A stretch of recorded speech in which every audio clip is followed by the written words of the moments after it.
Hey everyone, Lisa here with Evolve Body. Today, I actually took some of TikTok's most viral low-calorie recipes and I decided to give them a try myself. Even though I don't even have a TikTok account, I was able to get to them through my PC. I watched the videos, I got all the groceries I needed, then I went to town. You're gonna see here how the cooking went, how the taste test went, and then I'll wrap it up with a summary. We are going to try the potato chips first.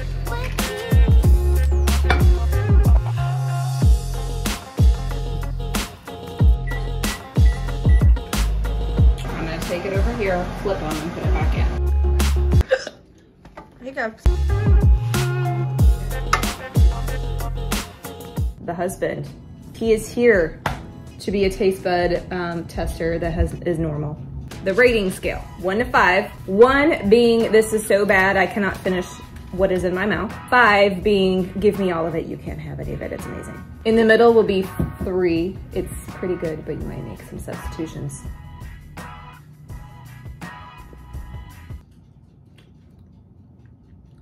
I would say they were not cut thin enough. They're a little chewy, not crispy. I was gonna say that needs about another 5 to 8 minutes in a toaster oven. I would probably use a toaster oven instead of the microwave. It's more like a French fry right now. So on my rating scale, I would give it a 3. I was gonna say, it's a 3. It's pretty good in terms of flavor, but I would make some adjustments and substitutions. Maybe use a mandolin or something to cut them thinner and use the air fryer or toaster oven. But overall, not bad. Okay, so we put these back in the toaster oven for about 10 more minutes.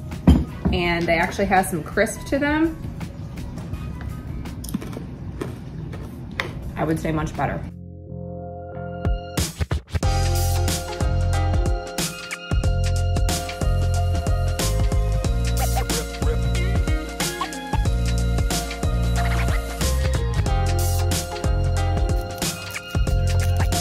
Okay, orange chicken, green beans, cauliflower rice. This is gonna be a challenge for this guy here. He's not the biggest fan of any of that, actually. That's true.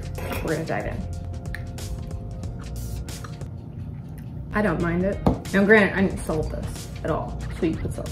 The chicken's extra saucy, but you can use that to have the rice soak it up. Green beans are green beans. I am good with it. I would probably give it a 4. Maybe add a little heat to the sauce and some salt to the green beans. The chicken seemed a little too saucy, but now when you pair it with the cauliflower rice, I'm not a big cauliflower rice fan, but I'm okay with this. What's your number? What do you? Solid 3. Chicken's good. Maybe the rice done a little differently.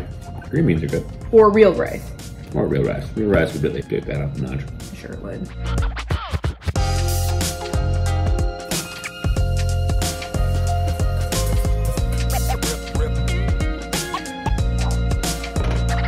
Next up, the creamy chicken on top of rice. It's got some kick to it for sure. Spicy. I'd give it a 3. I think it's slightly too spicy for my taste, but that can be adjusted. Yeah, 3. I mean, I'm just trying to think if you pulled the spice away from it, what would be left? A little garlic or? There is some garlic. So maybe play with the ratios. If you're a spice lover, this is probably good. Probably good. If you're not a spice lover, I would say back down the spicy part and maybe up the garlic part. Because now I feel like I need to drink a bunch of water. But maybe that'll get you to your water bowls. I don't know.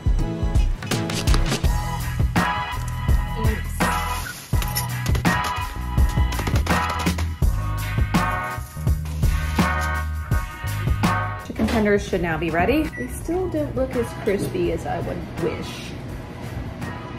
You need to be crispier. Mushy breading. I would probably give it a 2.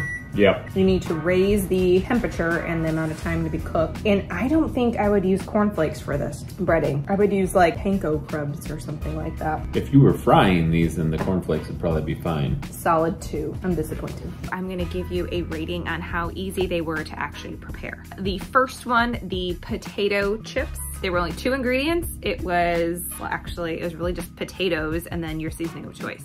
So it was really just 1 ingredient, I guess. Very easy to prepare. You literally had to just slice up a potato, put it in ice water, and throw it in the microwave. I absolutely think that if I make that in the future, I will use the toaster oven and I will try to get them sliced a little bit thinner. But in terms of easy to do, I would probably give it a 5. I could do that in my sleep. It's a potato. The next one was the buffalo chicken tenders. Those I would say were probably a 4. They were not hard. Obviously it took a little bit more time, but really I just had to slice some chicken breasts, add some seasoning, and beat up some cornflakes. Put it on a chicken breast and throw it in the oven. So probably a 4 in terms of ease. Now, do I think that the instructions were spot on? No. I think that the chicken needed to cook longer, which I kind of thought from the beginning. 20 minutes at 200 is not gonna cook chicken. Oh my God. I think the video had 200 Celsius. That might be why. So there may have been an operator error. Ease of use maybe needs to go down to 3. Now I need to go back and look at that video. That could have been me. But in terms of putting the ingredients together, it's pretty easy. Following the instructions is user specific apparently. The third recipe was the orange chicken, and it was my personal favorite. That one, also super easy. Dicing up the chicken, adding some spices, not a problem. I would give it a 3, and I think I could do better now knowing what I need to do. I could probably be a little bit more efficient with it. But it really wasn't, I don't consider myself a very skilled cook. Like I can do it, but I don't have a whole lot of like special skill. I'm not a superhero like that. The final one, no, not the final one. Yes, the final one, the creamy chicken. This one I think just had a lot more ingredients. It seemed like a lot more because of the number of spices that were going into it, but in terms of how hard it was to cook, I didn't think it was very difficult. You basically took the chicken, threw the olive oil and the spices on, mixed it up, let it sit. So I would give that a 3 as well. I think I could probably do better having done it already. I think the chips were kind of a neat find, especially for people who really like to have that crunch or that salt. Great alternative to like the typical chips that are fried in all the oil and stuff like that, and you just get enough of a taste where maybe you get satisfied. So not the worst idea. And I think the other one with some modification probably wouldn't be too bad, and some of it has to do with like flavor profiles that you prefer. The chicken tenders I think definitely need some editing on. I would change the breading to probably panko, but that's just me. And I would definitely cook them under higher heat, which maybe was the way it was supposed to be. I don't know, but I think it was kind of fun. It mixed things up a little bit. I tend to eat a lot of the same things most of the time, and I don't mind them. It doesn't bother me at all to eat the same things, and I like the things that I make, so I don't really have any need to go outside that comfort zone. But I think it is kind of fun every now and then to try some new recipes. And yeah, I definitely think you guys should give these a try. You may find some new favorites, and if not, like, hey, it's only one meal. If you don't love it, like, whatever, move on. That wraps it up for today, and just remember to click the subscribe button for alerts on our new topics, and remember, evolve your body, evolve your life.